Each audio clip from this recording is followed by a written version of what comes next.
The next talk is by Siqian Gong, and he's from the University of Peking. And his talk title is Genetics and Clinical Characteristics of PPAR Gamma Variants Induced Diabetes in a Chinese Han Population. Siqian.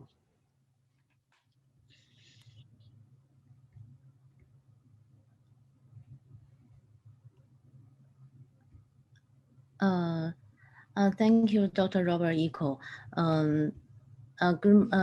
Dear professors and fellows, my name is Siqian Gong. It's my great honor to have this opportunity to participate in this online conference to share my research.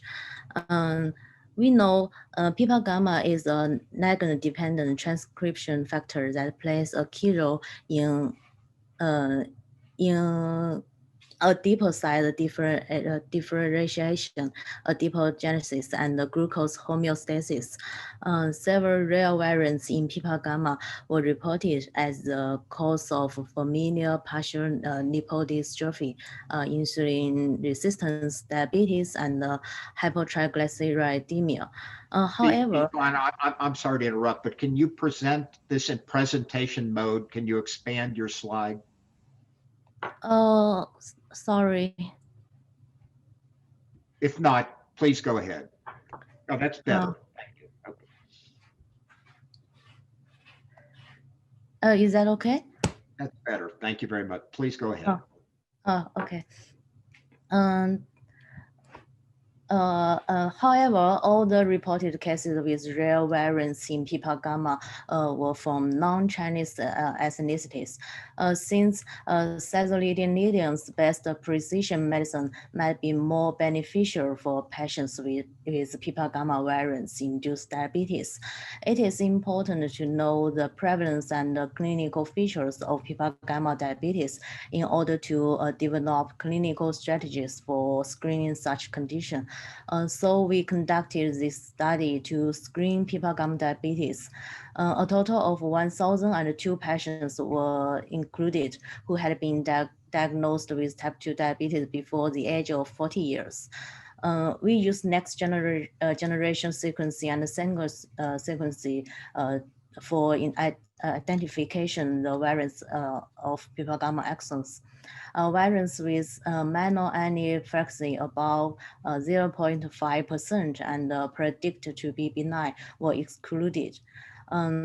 Finally, 4 rare variants were identified. Of them, 3 patients carry the variant of serosine to cysteine at codon 95. Considering the variants might be a hotspot variant in Chinese, we expanded the sample size and screened 4 more patients with this with type 2 diabetes carrying this variant. This variant was not found in people with normal glucose tolerance. Then we evaluated the function of these 4 variants of PPAR gamma in vitro. Panel A shows that except for Y95C, reporter gene activity of the other 3 variants was significantly lower than wild type. But in panel B and C, we can find that compared to wild type, Y95C significantly reduced the differentiation of pre-adipocyte, which might attribute to the changed modification of post-translation, like simulation of PPAR gamma. In order to summarize the clinical characteristic of patients with PPAR gamma mutation, we conducted a literature review. A total of 64 cases with damaging rare variants were reported before. By comparing the clinical features, we found that patients with typical lipodystrophy phenotype, mostly carrying variants located in DNA or ligand-binding domain. Patients with activation function 1 domain variants had their own characteristics, and compared with patients with non-AF1 domain variants, they had a lower prevalence of lipodystrophy, higher percentage of obesity, and relatively normal serum triglyceride levels. These clinical features were similar to the patients identified in this study. So we found the patients with variants at AF1 domain of pipa gamma had mild clinical phenotypes compared to those at other domains. The lack of response to TZDs might be due to the nearly complete loss of function variants in pipa gamma. The patients with partial inactivation of pipa gamma had better response to TZDs. So TZDs might be better for these patients. I'm very sorry that I have taken up too much time to ask a question. If you have any question, please contact me. No, I think we have time for a question or two.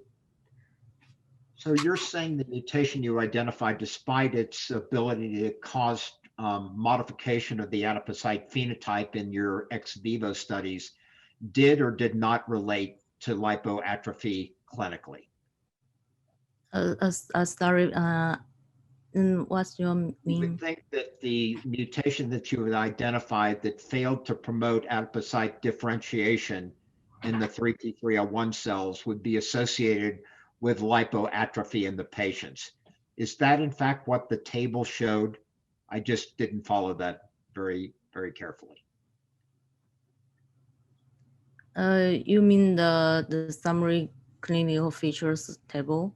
Right, it's a complicated slide. I'm just trying to understand whether the ex vivo data in the 3T3L1 cells related to the phenotype in the patients in terms of their adipose tissue content.